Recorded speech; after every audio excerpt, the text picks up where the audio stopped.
part of the reasons why regional government will be a very hard or a very difficult hurdle is one, who go carry the oil? Basically, let's face it now. We don't see and people where they face and people where they suffer have seen it that the way this arrangement is going is not going to be in favor of the generality of the population. Niger Delta proposed, yes, there should be a memorandum. Some middle belt say yes, they want regional government too. The Yorubas also say they want regional government too in the memorandum, still in the spirit of this constitutional amendment. I always keep wondering, why has a bill not been presented yet? But if I'm to look at the whole thing and just make a basic analysis of the whole thing, I'll tell you that part of the reasons why regional government will be a very hard or a very difficult hurdle is one, who go carry the oil? Shena Niger Delta, we go leave them with all these things. Now them go get them all for theirself. It no go well. That is number one. Secondly, the power for determining this is supposed to lie with the people, but the people have sold the power to their representatives. And after their representatives have bought the power from them, they have gone to represent them, and at the same time they are doing trade with this power. So if you say now that we should come back and face reality, another thing is they will not find any other person to push the blame game on, because let's face it. And at the same time, I want to sound this to our dear president. Seriously, whatever you do at this moment is not going to look as if you're doing anything. No be magic, no be swear. That is the reality. It's going to look as if you're pouring water in an ocean. Why do I say this? Because you will try, gather revenue, improve revenue, send it to these people, go and use it for your people. Oh, I want to come back, or I want to be the next president, I want to continue. But at the end of the day, a lot of corruptions, agencies, ministries, parastatals, everything, it will swallow up. And at the end of the day, you won't see anything. And that is why, seriously, if there is anything good as the reality of Nigeria is concerned at the moment, wallahi, is return to regionalism. Because at the end of the day, just like I say, a population without fecundity will become a liability. And at the end of the day, it will not be a game anymore. It's not a game of numbers again. It's going to be a game of reality. Because a dog will be left with dog. Dog will be chop dog. So as basic as funny as I try to sound, but seriously, that is the reality. Because when you even talk of division now, whatever, is going to look as if you're sponsored or whatever. But to some certain extent, let's try the regionalism now. What is bad with the regionalism? Regionalism would promote accountability. Regionalism will also promote the full manifestation of the ideologies and the agendas of all regions. And the last time I checked, I'm not even the only person saying this. A lot of people have proposed 8 regions, 6 regions, as the case may be. And seriously, if you ask me, that is the way to go. That is the way to go. What is the problem? While on the part of maybe the presidency or whoever is in power, the fact is nobody will want to be portrayed as now you share Nigeria, I be now you share them, and at the same time, everybody will want to no be my turn. Make I chop my turn, finish. When I go, if the next person want do make it do am. But the fact is, seriously, it doesn't take anybody anywhere. If we can be selfless, if we want to promote accountability, if we want to stop this marginalization, discrimination, and a lot of other variables, seriously, it will go a long way and it will help everybody. But if I must tell you the fact, even the memorandum that was presented, at least 2 prominent northern senators kick against it seriously. One said his constitution will be good, will be okay in one Nigeria, citing the fact that when they were in regional government under Kaduna, they did not benefit anything, or whatever the reasons may be, and a lot of other things. But when you come out to make this kind of videos now, they say you are anti-government. or you hate some certain people. But ask yourself, is the government, is the system of rule you were operating at the moment benefiting you in any way? I've heard from a lot that Nigeria can never be great again. They call Nigeria a failed country. They keep pointing at the government as the problem. Some have even been coming to my DM that I should use my platform to fight this government. Wait, so you want me to join you in fighting the government? Really? So, fighting the ruling government is the solution to our problem now? What nonsense. Enough! Let the government be. Let them continue embezzling the money that belongs to every one of us. We want it. Let them continue to loot our resources. Yes, we want it. When we are ready to solve our problem, you will know those looting money is not our problem. I still recall how Yaradua tried his best to make this country great and make it work. But the oligarchy that have monopolized the power of this country at the central destroy its government. When Jonathan was there, he tried his best, but the rubble this system has created and some brainwashed Nigeria frustrated him and destroyed his tenure. Buhari came, and now it is Tinubu again. In Yoruba land, our people used to say, "Ìlú tí ò bá ti sófin, àbí tófin bẹ̀ ò bá ti múlẹ̀, ẹ̀ṣẹ̀ ò sí." Look, I'm going to tell you today what majority of us don't know. Nigeria is a country, and in this country we have many nations that make it up. We have the Ijaw, they are nation, and they deserve a region that defines them by border, language, tradition, and history that they share. We have the Yorubas, we have the Igbos, the Igodo, we have Hausa, and we have Fulani, just to mention few parts of this nation. The system that we are running in this country, which is the unitary system, cannot work in a country that has many nations like Nigeria. Let's stop deceiving ourselves. There is nothing like unitary system. Ojukwu and Aguiyi that introduced unitary system did it because of their greediness to have the crude oil that belong to the Niger Delta. Don't let them fool you that we are using unitary system because we wanted to unite. That is fat lie.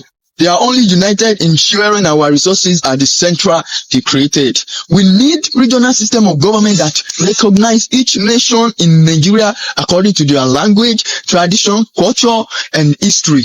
We are not one. Before we can be one, we must first recognize our differences because this is what will later foster our unity.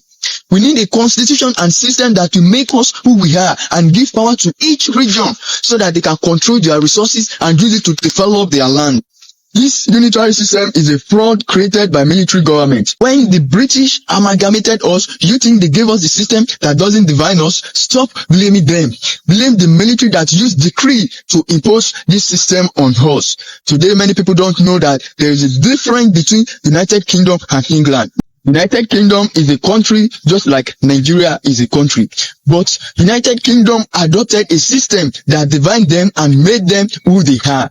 United Kingdom is made up of 4 regions, which is England, Wales, Scotland, and Northern Ireland. These 4 regions are not a country, but a recognized nation under United Kingdom. Each of these nations have their own autonomous. They have decision-making power and the right to enact law that will govern their region. But they are still under United Kingdom, which capital city is cited in London.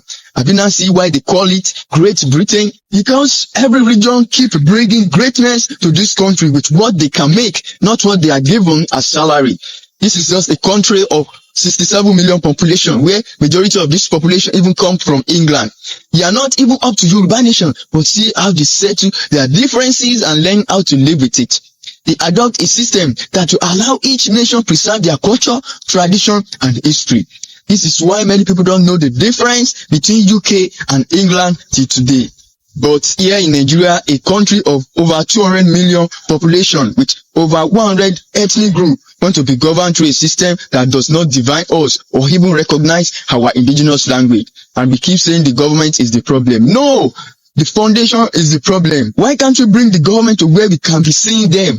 Yoruba is a nation in Nigeria. Hausa is a nation in Nigeria. Igbo is a nation in Nigeria. So why are we uniting what will never work? Unitary system can only work for a small country that are homogeneous, not Nigeria. We have different value, different tradition, different culture, language, and different everything. We are not one. You see, The way those people respect and value their Oba might not be the way Igbo people view it.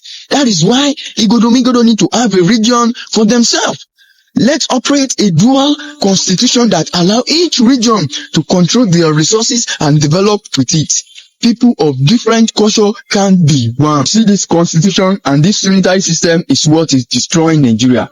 Africa running a system and using a constitution that doesn't protect our traditional ruler.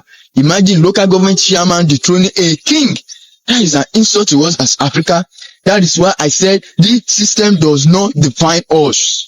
In the United Kingdom, even the Prime Minister cannot dethrone the King of England because the monarch position is protected by the UK constitutional framework. Don't get me wrong. I'm not saying the traditional ruler should be made powerful above the law, but the constitution should also recognize them. This system has so much devalue our tradition, our culture. Look at the way some people who don't value tradition has been insulting Oba of Benin and the Oni, and want our nation to work when the unitary system does not even recognize our tradition. We can't even speak our own indigenous language again in the name of unitary system, and want to have a great nation. Where is it done that way? Even in United States, where we claim we copy this constitution and system from, are they practicing it like this? Because in the state, they make use of what we call dual constitution, which allow each state to have their own constitution that governs them, until we go back to regional system of government that define and categorize ethnics in Nigeria based on their tradition they share, culture, language, and history. Then I'm afraid we are going to continue like this. It's high time we start respecting our boundaries in this country. Every day we cry over federal government this and that, when we have the power and the voice to clamor for a change of system that is not favoring you and I. This system does not define us. Likewise, the constitution is obsolete. We need a system and constitution that define us. Let the Niger Delta crude be used to develop the Niger Delta. Let every region develop their region with what they have. We cannot be taking what belongs to Taye to Kende without having to face a problem like Niger Delta Avengers. Yes, I know it may not be easy, but we can do it together. Any bad government will never solve Nigeria problem, because our problem is not bad governance. Praying for Nigeria to also fail will never help us or solve this problem. The foundation is the problem, and we need to address it in a constitutional way. Let the movement start, and together we can do it. Some Nigerians are even saying, look, let's maybe retweak our presidential system of government to sort of suit our cultural, religious, tribal demographic. There are even instances that maybe we'll go back to the regional or parliamentary system. I mean, you are a professor of history and international studies. Looking at where we are coming from and where we are now, and the style of government or style of governance that we practice, is it best adapted to suit the context of we as Nigerians? Well, if we take a good look at the political configuration of the Nigerian state, you find out that the presidential system of government that we adopted in 1979 does not really suit, is not really in tandem with the reality, with the cultural, with the political and cultural reality of the Nigerian state. I mean, we have the Senate, we have the House of Rep. I mean, this particular arm of government, the amount of monies that they take out of the Nigerian patrimony in terms of emoluments, in terms of allowances, it is way off. And so one would advocate that why don't we return to the parliamentary system? But beyond that as well, moving back to the parliamentary system will also entail us looking at how we can also begin to collapse states such that we have the regional system.